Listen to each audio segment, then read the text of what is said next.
Hey yo guys, welcome back to the Portfolio Review series, the show where you send in your portfolios and I, along with architects from around the world, discuss our views on them.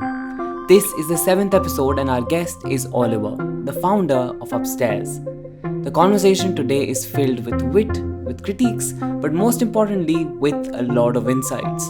So without further wait, let's get started. So hey Oliver, welcome to the channel. I've had you on the channel before. We did the amazing architecture quiz together, but it's the first time, we're doing this interview format. So welcome to the channel. Hey Rishab, thank you so much for having me here. It's really a pleasure to contribute to analyzing portfolios. I'm really excited about that. And by the way, if this is your first time seeing me, if you don't know who I am or what I do, I'm Oliver, and I have a YouTube channel called Upstairs. Well, it's more of a platform that has courses, packs, everything that involves architectural representation and visualization. So if you don't know my work yet, I'm gonna ask Rishab to leave a link in the video description for you to check it out.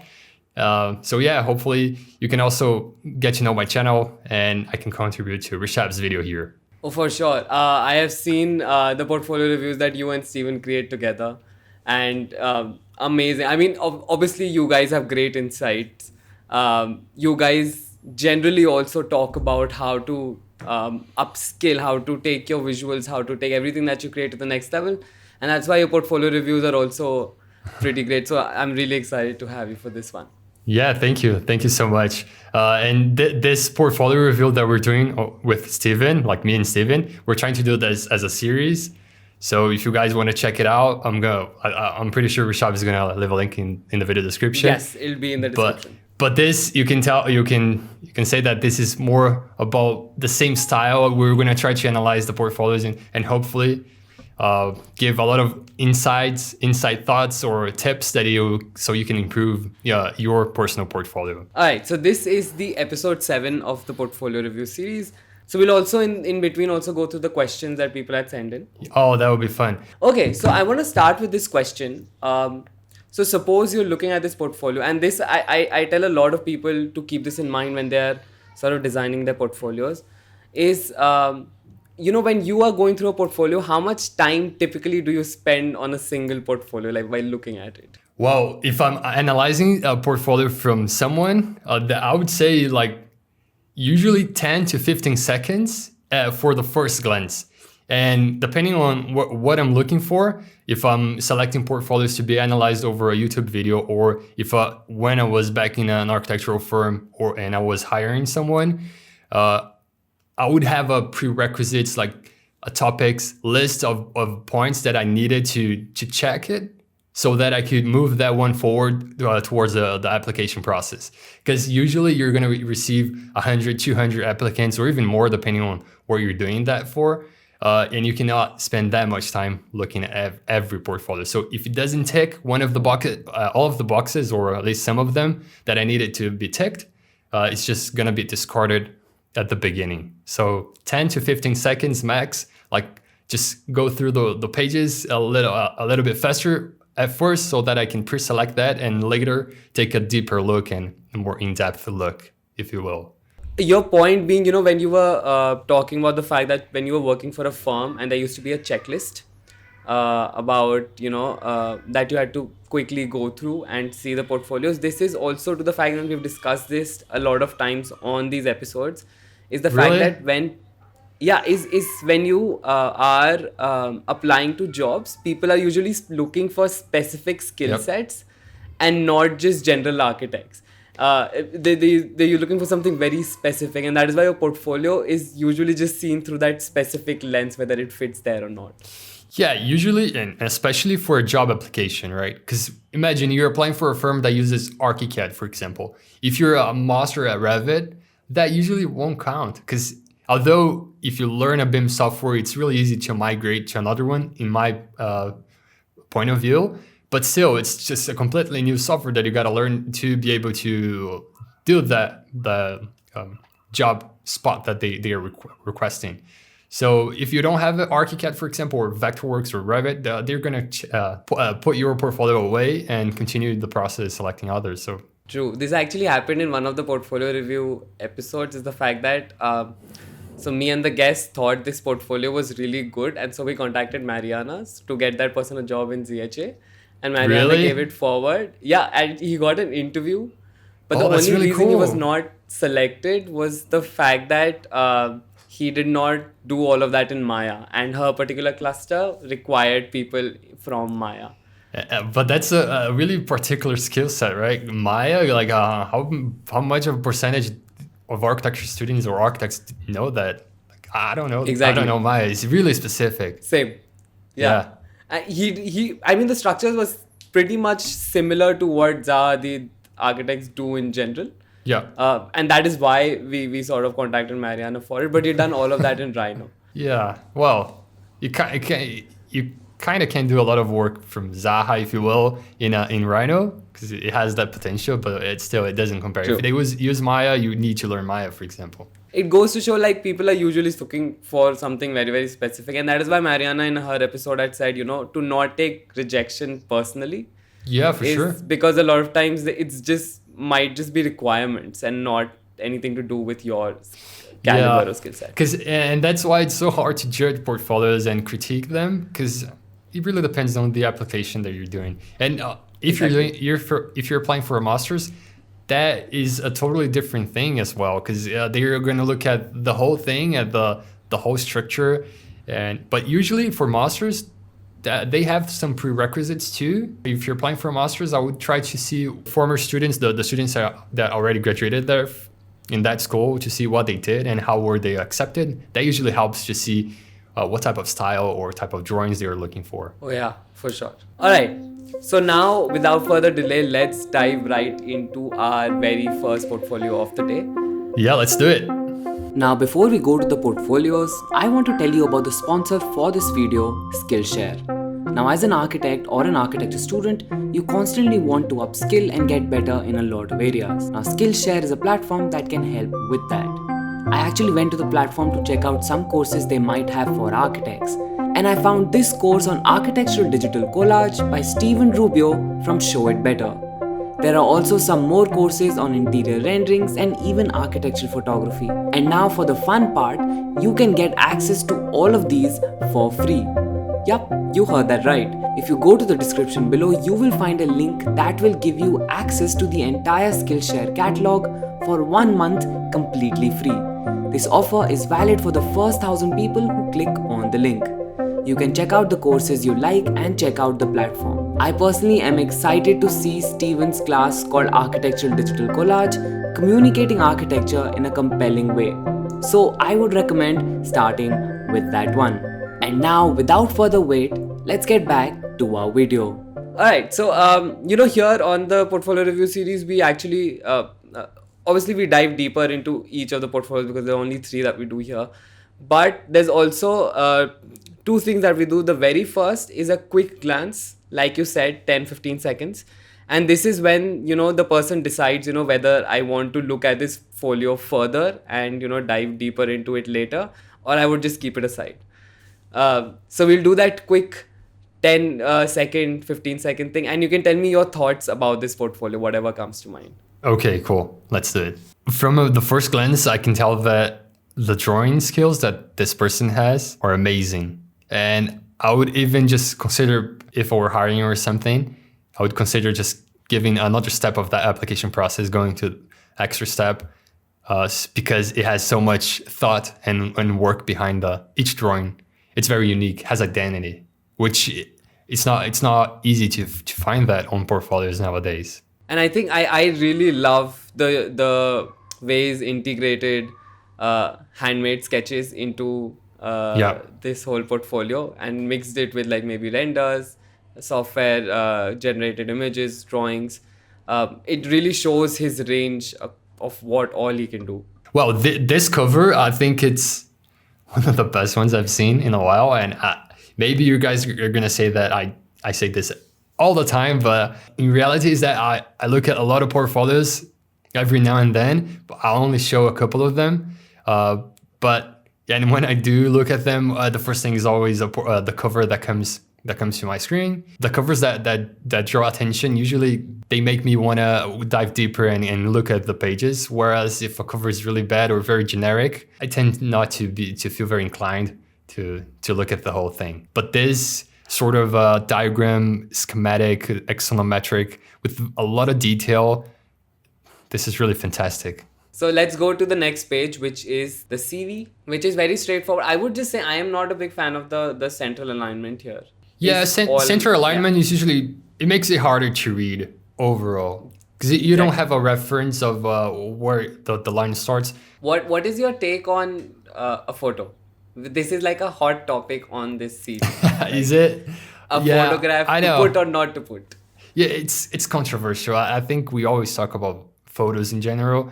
But this one, I like it. I think you either go for a professional and clean look of just a headshot, you know? Please don't do like photos on the mirror or just very conceptual looking at the sky type of photos. It's a professional photo. So if you're gonna do it like Jeanette here. And I think I saw on other portfolios that you sent me, there's one photo that I didn't like it. And maybe we're gonna take. Yeah, it felt too much like a group photo, and the person just cut himself out to use as a bad. Yeah. Maybe if that's the case, if you're not very photogenic, photogenic. That's the translation. If you're not that, so maybe don't put the photo. It's not a pressure. Okay. So we'll go into the projects. So here we see there are 1, 2, 3, 4, 5, 6, 7, 8, 9. There are 10 projects here, which I think is a little too many to put in a portfolio. Yeah, what's the amount of pages that it has? 27. 27. 27 is not that much, it's not bad. But if you have 10 projects with 27 pages, that would mean that it's more or less 2.7 pages not including the CV and the cover, but 2.5 pages for each project. Maybe that's too little. Exactly. But again, it really depends on where you're applying to. It also depends on how you sort of design the portfolio as you go forward as well. Because some of them look like they're too stuffed, because of the way they're composed. And some of them are very, very minimal, are a breeze to go through. Yes, as a general rule, I guess, usually take more pages so that you give the proper space to the drawings instead of just cluttering everything in 1 or 2. I don't know if I would put the first image from the first project along with the table of contents. Yeah, maybe I would make it cleaner, or I would put a sneak peek of each project, just a little bit like maybe a square of a snapshot of a portion of it. Each of these. So that they can refer not only to the name, because sometimes it's difficult to remember the name, but also the style or the aesthetic. Although I would just say for this image on the right, I love it. Yeah. It's a beautiful sketch. It is, and the perspective is well done. You've got those leading lines, and although I'm not a big fan of like birds on the sky and like making the sky really like feel like a drawing or a cartoon, here it felt just perfect because it matched the style and the vibe. Loved it. Exactly. I don't know if this was an earlier year project, but like this reminds you of the earlier year projects because you don't use as much computer softwares. So at that time you sketch a lot and watercolor over it. It gives that sort of a vibe. I wish I had a stronger, such a strong project in my early years, because I know, right? Mine didn't look like this. Mine was a box, a bad looking box, because that is all I could draw. I could design better, but that is all I was good at drawing. So we go into the project. Here I would just say I really like the overall site plans that I'm seeing. And they're obviously much more conceptual. This is not detailed drawing in any way, but it gets across everything that he wants to get across. Yeah, felt these are the first drawings that like popped to me on this page. Yeah, I felt that maybe the text has too much weight compared to the drawing, but I know that you might want to get some information across like text-wise. Because this is also something like people usually when they are including text in their portfolios, they write how they speak, because I do that. I write how I speak. And that is why when I'm also writing about things, I tend to explain them just as I do when I'm speaking. But like here, because it's a much more visual medium in portfolios, you don't need to sort of include as much text to explain the same thing. Yep, the drawings, to be honest, they need to speak for themselves, because that's the architect's role, I guess. You use the drawings to communicate your ideas. So usually the person doing the application process is not going to read the text, to be honest. So maybe use the drawings to tell the story here, to create that narrative around the project, but maybe just give some subtitles or just extra info as a text, but that's just very subtle, you know? All right, so we come to the section. I really like it. Yeah, this is a powerful section. And I'm gonna be nitpicking here again. I just change here, just say, I don't think this is a younger year project at all. No, it isn't. Yeah. Not only in terms of structure-wise and spatiality, but also design choices that like bringing light towards like a higher ceiling window, stuff like that usually you're not paying attention at. Unless you've just grown up around architects all your life and keenly observed them. I don't think this is coming in from younger years. So I'm gonna comment on the stuff that I guess I'm good at, which is representation in general. Because you've got such a powerful drawing here when it comes to the building itself. And it has a lot of detail. But why on earth would you add that ground texture there? It has a lot more weight than the drawing itself. You can be more minimal about it. You can be more clean so that you give white space breathing to this drawing. You let it breathe so that you know that you gotta look at the center of it. And that goes the same way for the dotted lines. I know that it's hard to get dotted lines across detailed drawing like that. For example, the vegetation there with the dotted line, it's hard to see. So I'm assuming that you enlarged and make that thicker because of that. But it also, you're giving this drawing this vertical repetition here that has a stronger weight over the actual building. And my final comment is that this vegetation here is spot on. I wish I had those skills of drawing. You feel the bushes and the vegetation crawling out of this rooftop and invading the center space here. Yeah. Come on. Absolutely incredible. And brilliantly done with like the depth also, because you can see the vegetation in the background. There's a sort of a fog applied over top of the ones. Perfectly done. Amazingly done. I would love to know if this is like done on paper and then scanned, or like if just the primary thing was done on paper and then colored in Photoshop or Illustrator. I would say it's all, well, just a guess, a blindfolded guess here, but I would say it's pen and paper on the black and white lines, and then the rest is probably Photoshop or something. Because it doesn't have the feeling of iPad, or Wacom tablet drawings. Because usually those are a little bit cleaner and crispier, and you don't get this interesting and sketchy look that pen and paper gives. So Junaid, if you're here watching this episode, do also tell us in the comments how you made it. And we come to the next page. Oh, he started the next project on the right. Okay, so it's literally 2.5 pages per project, apparently. Yeah, as I said. But is this portfolio supposed to be seen as a like a book or something? Or like, yeah. But even though if it was supposed to be seen as a book, like two pages on a spread, I wouldn't put like side by side. Yeah, you end a project and like properly, and I think when we were doing the episode with Viviano and Mariana, they were of the opinion, after you've done the project also, like maybe the next page could just be a clean page where you just have the icon, you have the project name and like some details about the project. So it gives you like a palette cleanser for the next project, and then you go in.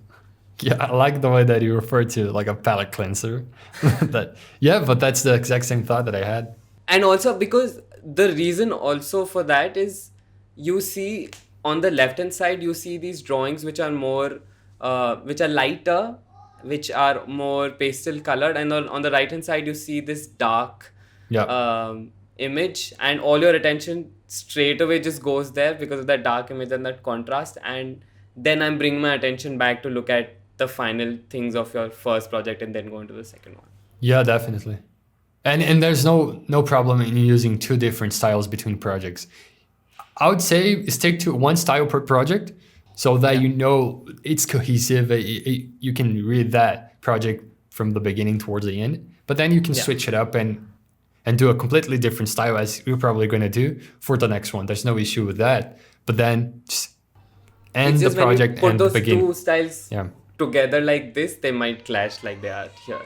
All right, so this is the next project that I started. Yeah, drawings once again, fantastic. Now we see, some computer generated and not just conceptual drawings.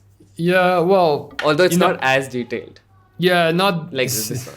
Since you have those skills, not that you have to do all of your portfolio drawn by hand, because you also want to show your other skills. But I don't know. I would try to be a little bit more cohesive with the style. So maybe you could add some sketches over this plan, so that it has a little bit of that touch of drawing. But I don't know. It's clean. I like it. I think you divide it well. If we did that, the employer or the person looking at might just start to think, this person is great at sketching, but will that person be able to sort of do the same thing in CAD or in a 3D model? Yeah. Also, that's something to take in mind. May I comment on the axonometric here?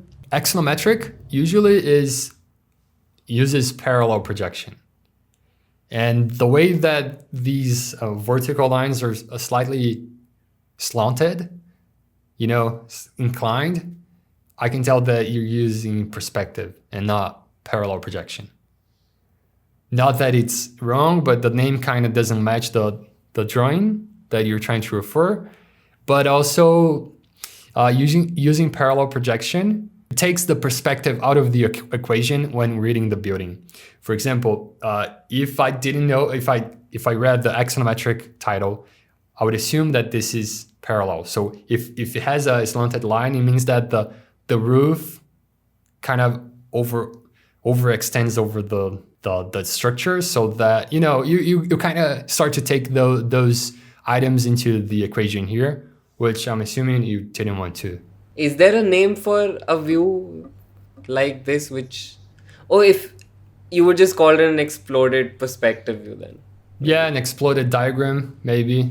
And then we go to like a section and then a regular of it. Yeah, but you're starting a new project, isn't it? Again, with the same. Oh, that is a new. Oh, and this time I did not even recognize a new project because the name is just hidden within the. But it is a new one, right? But they look so similar, like in terms of design, that it's easy to. You might just get think, confused. Yeah.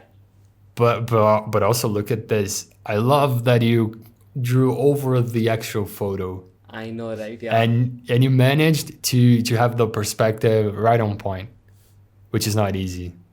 This is fantastic. It's very beautifully done. Yeah. Now, the review for this portfolio was trimmed down for YouTube, but if you want to watch the full review, you can find it on Patreon, and it is also available to channel members. You can find the link in the description below. I feel like people might just hire you, if nothing else, for just creating these amazing sketches. By the way, Junaid, just try applying to Foster Plus Partners, Narendra Sagu. His whole department is about communication design, and they do this through different mediums.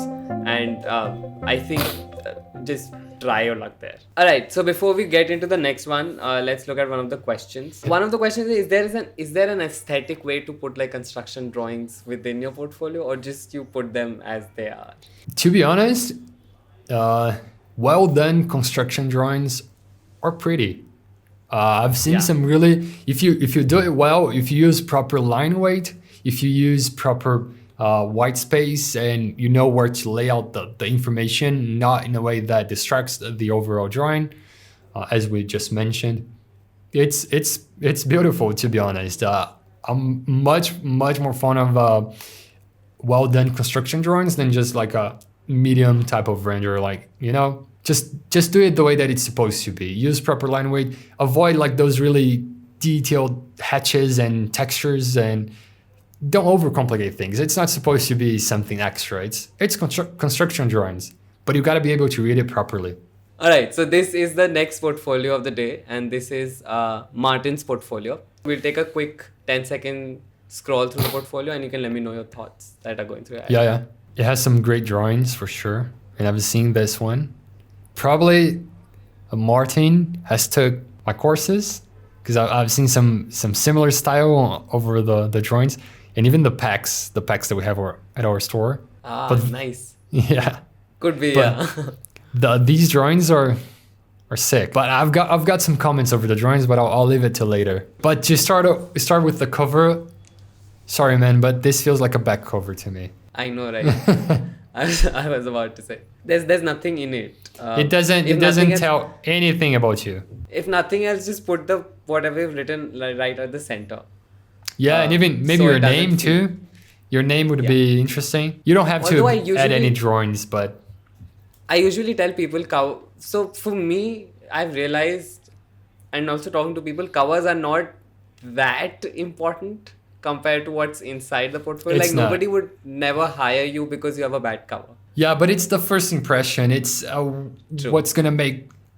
For example, this cover doesn't match any of the things that the amazing things that you have inside your portfolio. If you do it well enough, it's something that's not gonna affect the process. But if it's bad, if it feels like a back cover, but you're right. It's not a deal breaker. It's not gonna make. But that first impression is not as you don't go in with a better mindset just by looking at it. True. So we go in, and we have the CV. This is a very standard type of CV, right? Yeah, like how people usually do it. What is your take on this? The levels that people put on softwares. It's complicated. Cause like, would you do it? Like, do you do it in your portfolio? That's it. But this is very personal too. But I would maybe do fully knowledgeable or advanced or something, so that for example, beginner, intermediate, advanced. Yeah, and also intermediate. Sometimes people like add an intermediate to a software, so because they know a little bit, but it's not actual intermediate. Look, because I look at V-Ray, for example, or Photoshop, you're almost maximum, and it's a little bit hard to read, but you're pretty much maximum. So what don't you know about Photoshop? For me, that's advanced, and that's it. It's not somewhere in between. Usually, when you look at the portfolio, you can tell what the skill sets of the person are. Yeah. All right. So we go into our first portfolio. I would just I like the composition here. Yeah. This is standard. Not standard in terms of the way he did it, but using a full bleed page to show an image and complement that with extra information as text, titles, and so on. This works well, and I kind of like the compositional stuff that he did with the number one. I think that's the number one. The title, the text, kind of like it. This rendering and then we have a is full fantastic. bleed render. Yeah. Well, it's not full bleed. I would maybe make it full bleed, but also it may be the style of his portfolio. Maybe the way he chose is never to go full bleed, and he's gonna follow that rule throughout the portfolio. That works, but this rendering is amazing. It's a great render. Yeah. The scene is fantastic. The scale, the cutout, the human scale is properly placed. Do you teach people how to do this in your tutorials? Yeah. Guys, go. And we've got a course on post-production in Photoshop that teaches exactly that. And this person, the way that he inserted the people here, it's really well done. Because sometimes people don't adjust the values, don't adjust the colors, don't adjust shadows, and not that that's mandatory, but it's an extra step that you can take to not. Because sometimes if the cutout is too bright compared to the rendering, it draws more attention than the building itself. You don't want that. But here, Martin did it exceptionally well. Then we go to here too. These are these are the trees, and the people, the little human figures are from the isometric diagrams masterclass that we have. Yeah, it's a library of assets that comes with the course. So probably he took the course. Hopefully he took the course. I have two comments about like all of the images that you have on your portfolio. Although they are really great and they're fantastic in terms of composition, colors. I think the color choice that you did here is fantastic. I wouldn't change a thing. But sometimes for the place that you're applying to, it may be too illustrational, too much of an illustration and a art type of thing, and not so much of an architectural drawing. And I know that over the YouTube tutorials that I teach, and even on the course itself, I usually lean towards that style. But that also is due to the fact that I'm on YouTube and I'm competing with lots of clicky and catchy thumbnails, and so I try to make the drawings pop a little bit more. But for portfolios, cleaner and more minimalistic styles are preferred, just because that then the project itself is the one that it's highlighted here, and it's the one that you're looking towards, and not so much the compositional aspect of the image. Something like that. You could also do like 1 or 2 images you could do in this particular style, where you make the illustration pop, and the rest you can keep it as drawings, as architectural drawings. Yeah, for example, like the tree shadows, in that case, they draw more attention than the tree itself. In that one, it doesn't bother me that much, but on the one later, the next page, it draws a little bit more attention than the trees itself, and then the building is more or less lost between these fantastic textures and colors, and you even got a circle going on. You see that? It's all fantastic and pretty, but like you could do it for 1 or 2, and then for the rest of the things you could go simpler, where you can see more of architectural drawings, details, how it is made, why it is made. But also, our comments here may be totally invalid, because it really depends on the context. Sometimes you're applying to a firm that has this style, and they are looking for something like this, and you're going to be a great fit. But for example, like the birds on the sky, the moon, or the sun, I would say it's a moon because it's blue, but the sun there, it's not necessary, It's a little extra. Yeah. But again, a beautiful composition. I wouldn't... For sure. Now, these collages, like the ones on the left, they have the rendering style that you showed before, but sort of done in a collage way. Fantastic. Fantastic. The axonometric, the exploded. This is a proper axonometric. And I would say it's actually an isometric, because it has a 30 and 60 angles. Yeah. But this is fantastic. And this is more of a monochrome type of drawing. The monochrome type of drawing, it works better than the ones that you showed before. This is simpler, This is definitely simpler, but still has that style that you have. It's too, maybe it's just a nuance of difference, but we're just being nitpicking here. It's a beautiful portfolio overall. Now the top plan here, fantastic. The diagram itself on the left, completely blown away by the quality of it, and how the layers kind of combine to make that centerpiece. I mean, these are beautiful. I'm just questioning the need for them. Obviously, I don't understand what's written, but I see there's a sun path on the middle one. Well, it's written. I know a little bit of Spanish, but not so much. But it's written Bayovar Beach, as in an ocean front, and then at the bottom there, Oceano Pacifico is Pacific Ocean. Yeah, and then the middle text is just the name. So it's a beautiful. I mean, they're beautiful, but I don't understand like a full page of just telling me that it's a beach. Because it's a diagram for the diagram. It doesn't show the representation skills. Yeah, you're kind of right. Now here, I think you go over the same issue that I mentioned. Where's the architecture here? You're looking at trees, bubble trees that have a lot more weight than the building itself. The shadows have a higher weight, like a bigger weight on the composition than the actual lines, the columns here, the pillars, and the flooring, the stairs. You can tell it's a stair just by the shadow, but you cannot, if the shadows didn't exist, you wouldn't tell it's a stair, because you cannot see the lines. It's missing a layer of information here. And then we go to the section. It's just that, this is what I'm thinking, both in terms of plan and section, is the fact that Yes, it's a great illustration with the background and everything, but you could also just show me a little bigger the plan itself and also the section itself. You could show me more details what I really need to see about the project Yeah. than the background around it. It's hard to judge. I feel like it's not my place to say all of these, but again, if you submitted the portfolio, you're expecting some critiques. So sorry, man. I feel a little bit bad about that. It's all beautiful, for sure. Now here's the details, the construction drawings that we're talking about. It has that here. You got the proper line weights that you couldn't do on the other drawings. The call out liners, they're thin. They're part of it. Like, I don't see an issue with it. The numbers are maybe repeating, redundant. So you've got the numbers and then another column of numbers.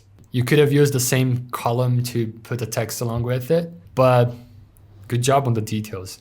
Now, the review for this portfolio was trimmed down for YouTube, but if you want to watch the full review, you can find it on Patreon, and it is also available to channel members. You can find the link in the description below. Now, wait, this diagram? That's my favorite. I loved this.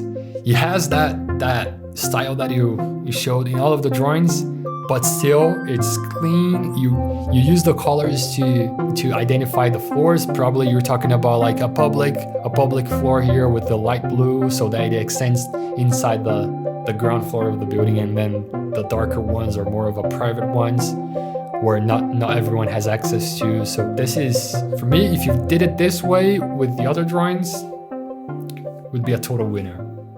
Yeah, but And overall, Martin, good job, man. Sorry about the harsh comments, but good job. You have fantastic skills. Let's take another question before we go into our third portfolio for the day. Yeah, sure. The questions are really interesting. I like that you mix it up with. There are also there are weird questions also that come to me. Because there's a question that says, what is the correct time for an architect to get married? Which you can answer better than me.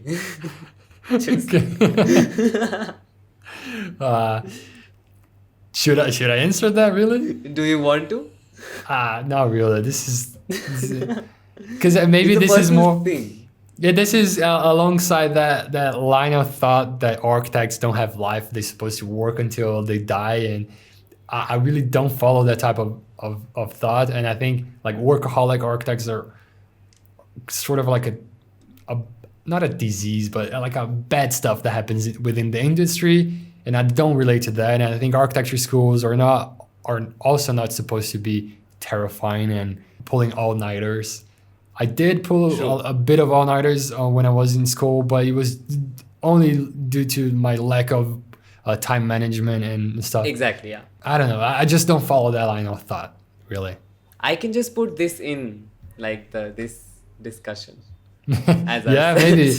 Just add in the comments. What do you think about, like, is this really a relevant question? Like, well, what do you think? When should architects get married? Yeah, like, let us know in the comments below. Let's go into our third portfolio for the day. If you watched the first portfolio and now are still with us, hopefully, on this third portfolio, remember that I said about the personal photo, the CV photo? I think this is the one that I mentioned. Yeah, overall, I think this is my favorite portfolio. This is a very, very interesting portfolio. Between the three. Yeah. The three that we were reviewing, this definitely... The reason I selected this was also because it's so different and there is so much experimentation in the portfolio itself. And even the drawings, they're simple, but they are so strong. And how big is this portfolio? 69 pages. 70 including the cover. Yeah, but maybe he's applying to a master's or something. And usually masters, they tend to be a little bit larger. True. The cover, I'm gonna say that it's well done. I think it's not something that you see out there commonly. It has personality, it has identity. It probably, and we're gonna see if that happens, but it probably relates to something inside portfolio. But then maybe the CV, I've got some points on it. This is the image, yeah. I think sci-fi, you look like a really handsome guy, and you probably could have had a better photo here.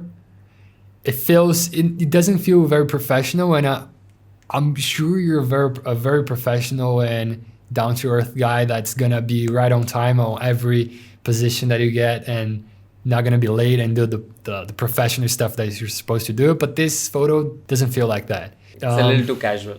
Yeah, you probably just cut that out from a family photo or a friend's photo. Coming to the second project, which I was really, really, really intrigued by, which was Cocktail Cathedral. I love the name also.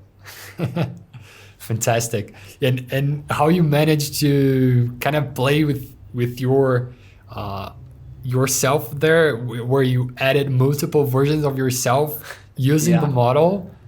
Fantastic. This is amazing. And this you see throughout the project, where you see different images of him playing. I just really want to know about these models. Like, did you sit and create, because all of the models are also very colorful. So like, did you document them and recreate them, or what was happening? I would love to know what is happening there.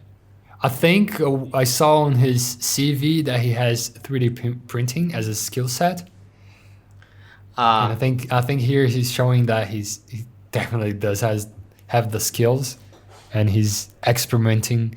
Because imagine like you have a firm that you're hiring someone, and you like this person fits the profile of the firm with software wise, and the amount of work years that this person has, and so forth. But also he has that extra skill of 3D printing. 3D printing, that you can explore that within the firm that he possibly didn't have before. It's a total winner. It's quite a skill, because when I was doing my internship, our firm had just got a 3D printer. I was the intern assigned to the 3D printer. So one time it broke, something broke inside, and I called the guys up. They were like, open it. I was like, what? They were like, yeah, open it. And I opened the whole 3D printer up, fixed it up. My supervisor was holding her breath when I was doing the entire thing.